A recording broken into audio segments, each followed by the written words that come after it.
Blockchains are based on the concept of free speech. Everything you say is published to a blockchain. The blockchain is an irreversible public record that's replicated across computers all over the world. There's no one server that you can shut down that can take away what you've said. Every transaction or every message sent over the blockchain is as if a notary has stamped it. By using the summation of world computing power to perform an equation, what we call hash, and that allows us to ensure that it hasn't been tampered with. We really want to remove corruption from everything. We want to make everything resilient, not just to corruption, but to any type of interference from those who would attempt to shut down or harm what we want to do as a free society. And so by having not one source of truth, but many sources of truth that are all in consensus and all in agreement, you can build really powerful systems that can change the world.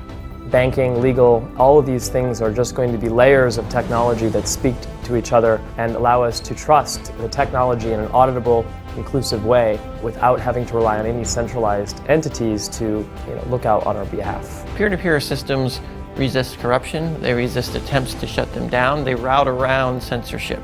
There's no single point of failure. The internet itself is peer-to-peer, and it was designed to resist nuclear war. So what we're seeing is publicly traded companies, large exchanges, a lot of the projects that have reached the limits of what existing platforms can do today, getting very excited about what EOS fundamentally makes possible.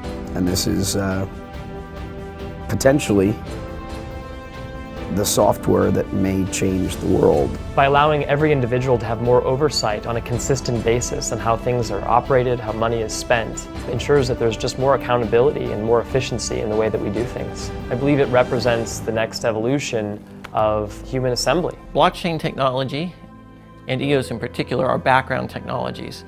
So it's like the technologies that connect the banks, it's the technologies that power every website you use. Blockchains are just a really better data architecture. It's a database, and you shouldn't know how databases work in the same way you don't need to know how the technology in your phone works, because it's not relevant.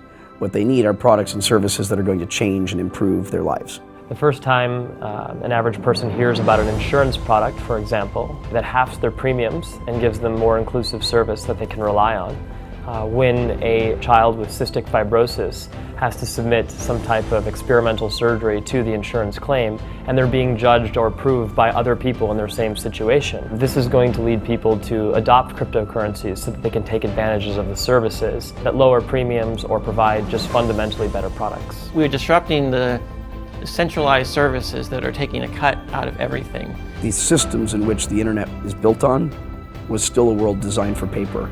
And at some point we have to throw out the old system, and the blockchain is essentially the enabling technology on which we're building the new world.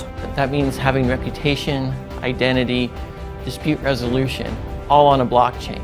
We take these things for granted, that we've got bank accounts and credit cards and these things that make our lives kind of function well, and most of the world doesn't have it. And so in the same way that the internet democratized knowledge and information and communication, this technology is about to democratize the financial world, and it's the least fortunate people on the planet that stand to benefit the most from it. I'm continually blown away at the things that people are coming out and talking to us about, whether it's using the blockchain to subsidize universal basic income, to using the blockchain to curb global warming.